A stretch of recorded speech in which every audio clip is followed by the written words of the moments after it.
Penny here with my first state of the collection. You may have seen me on Bobby Leg's live stream talking about my collection, but here on my own channel, I figured I would introduce my watches. So I'm going to include all of the watches that I have and wear. There are a few sentimental pieces that I don't actually wear, so I'm not going to include them here, but I might do a separate video to talk about those. So what you see before you is my collection as of January 2021.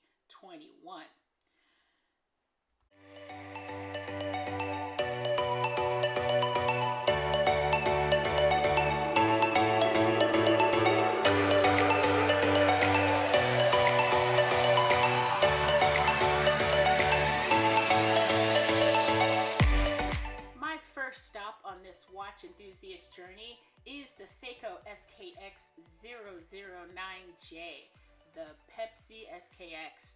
When you're looking into getting into watches, you search around for affordable mechanical watches, you are bound to find Seiko, and you are likely to find the SKX, as did I. So this was my very first enthusiast watch.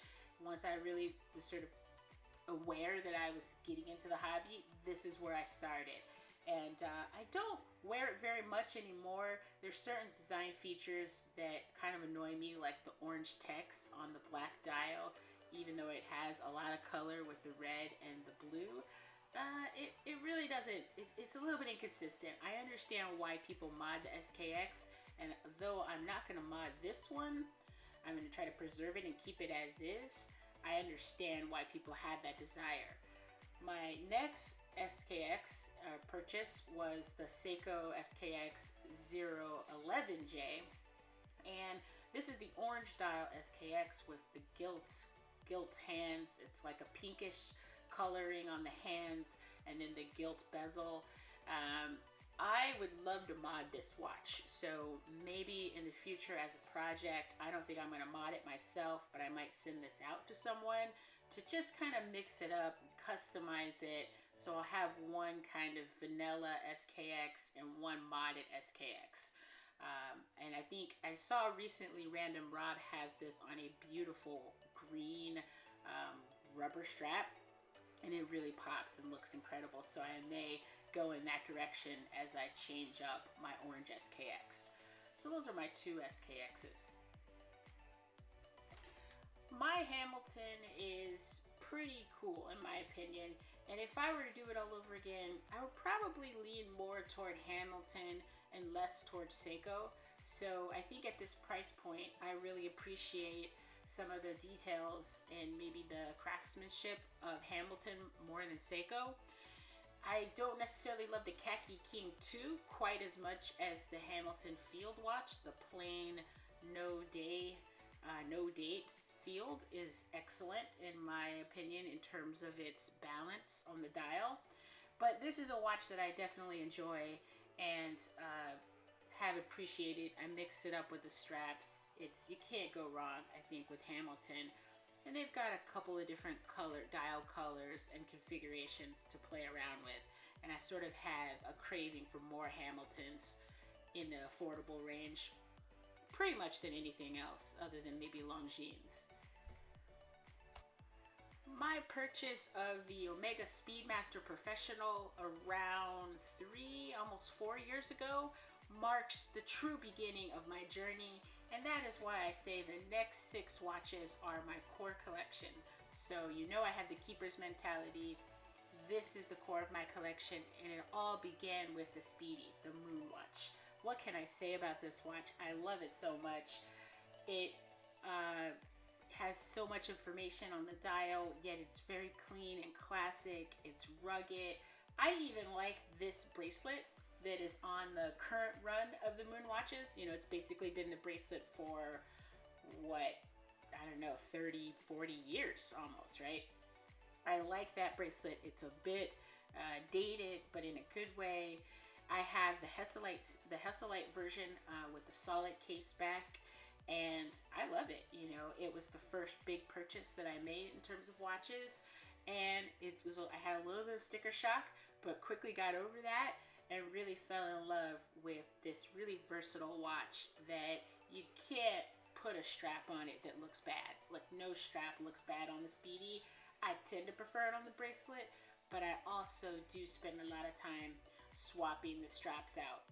I bought the Speedmaster Professional Moonwatch to mark a really important and significant career milestone, and it was just kind of fitting that it says professional right there on the dial. So it's my professional watch. I wear it in certain business and career circumstances when I know I'm going to be like traveling to give, to advance my career in a particular way. I will make sure to wear the Speedy. And just for new career related achievements, I try to have that on because I did buy it for that reason, and it's a very sentimental piece to me. It's actually my second Speedmaster. On other videos, I've talked about selling the Speedy, and it only lasted 3 weeks. I sold it to fund something else, and then I immediately rebought it. Unfortunately, I couldn't buy the one that was mine. I had to buy a brand new one, and now it will never leave the collection. It was only gone for 3 weeks, and it was like an open wound when I sold the Speedy. So it is the truest of the keepers, but it's the first, and it will always be significant. I also call it Bay because it's my favorite.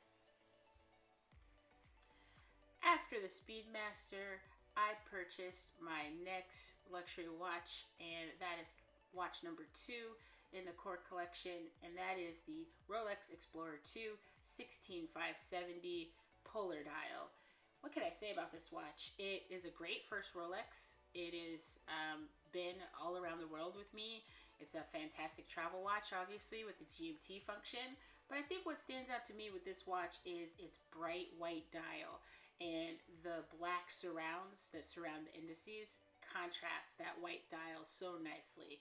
And then, of course, you have the red GMT hand and that pop of color, which is fantastic.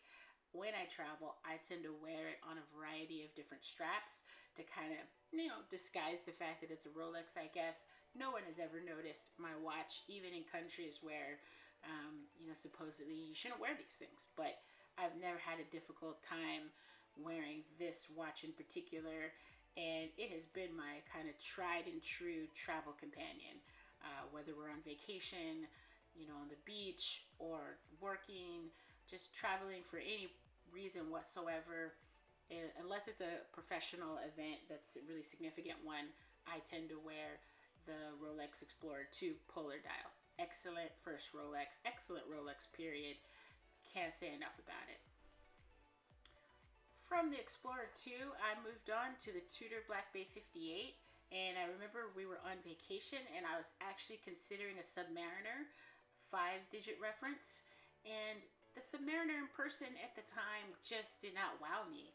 It didn't, I now really appreciate the look. I think the Black Bay 58 has maybe prepared me to appreciate some of the older subs. But at the time, the Black Bay 58 really stood out because of its gilt dial. It has so much personality. It's almost like a two-tone watch, and I adore it. It is fantastic. It is the perfect size at 38 millimeters.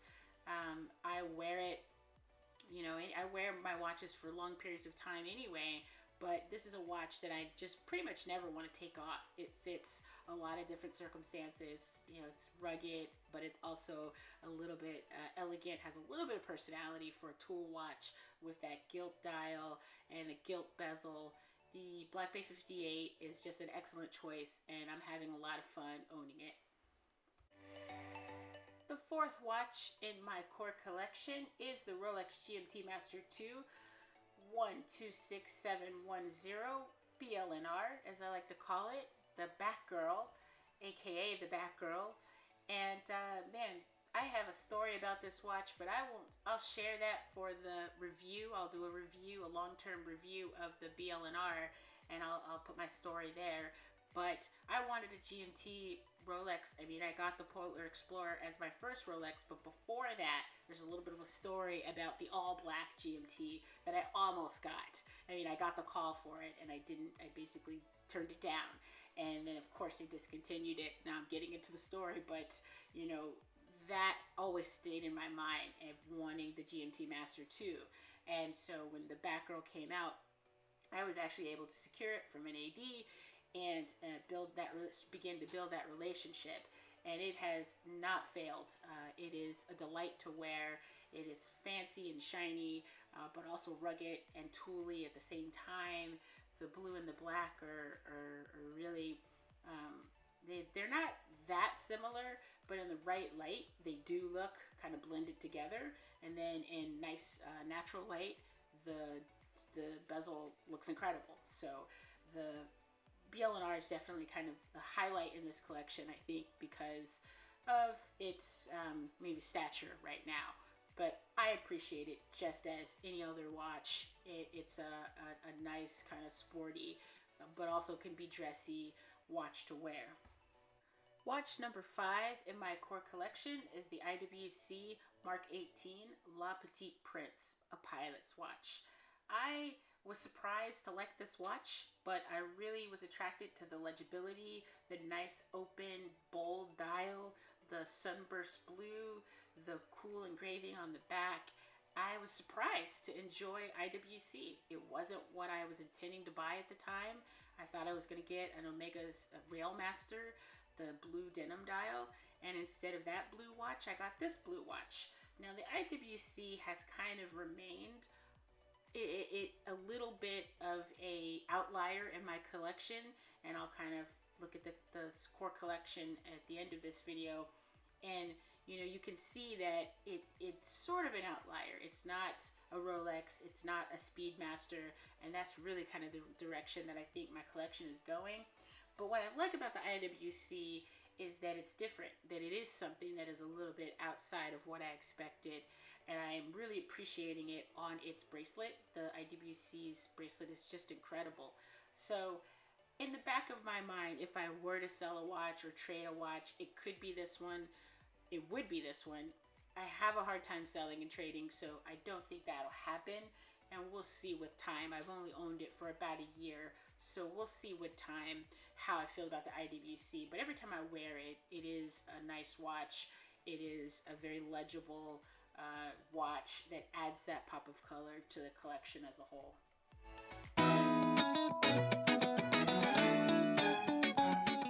And the final watch in my core collection is the Omega Speedmaster 1957 60th Anniversary Trilogy watch, based on the CK2915, the first Speedmaster ever made in 1957.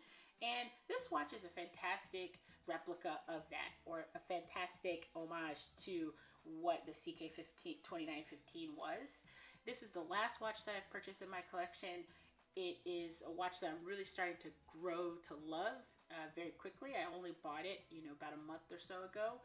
So I'm starting to build that attachment to it, but I do appreciate its broad arrow hands, its steel bezel, or steel tachymeter bezel, and the hue of the dial. It sometimes looks gray, sometimes it looks black, sometimes it even looks brown. It's a very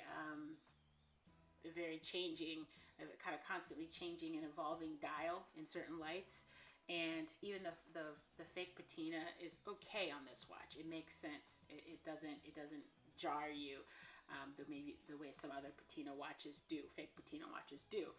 So I'm still learning to enjoy this watch. It's as the latest addition to the collection, but being that the Speedmaster has my heart, I do see that there might be future Speedmasters down the line in my collection.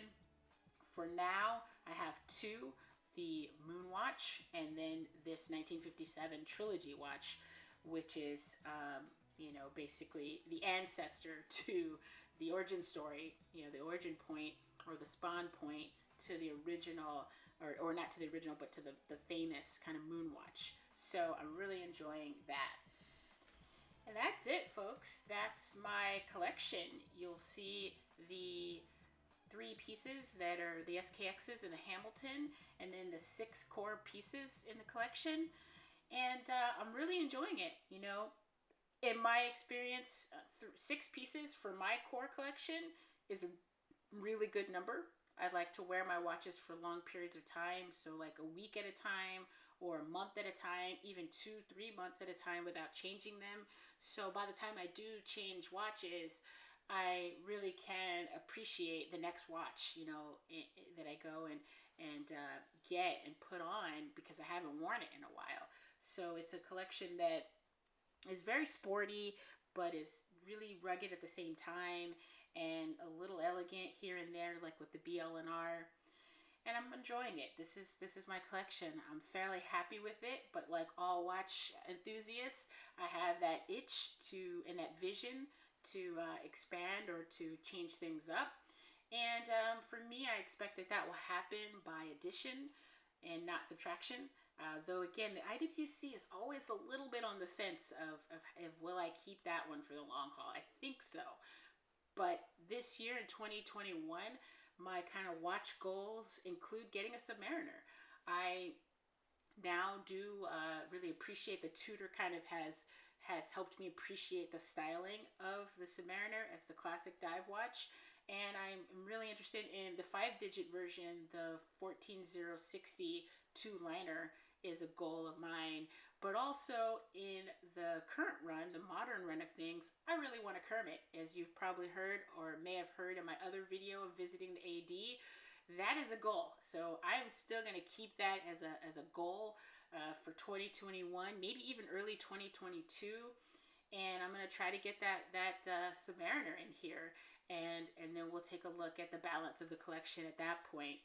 Also, because I'm a Speedmaster fanatic, there is room in my collection for maybe 1 or 2 more Speedmasters, probably 1 more Speedmaster, and I have a long-term goal of getting the Ultraman.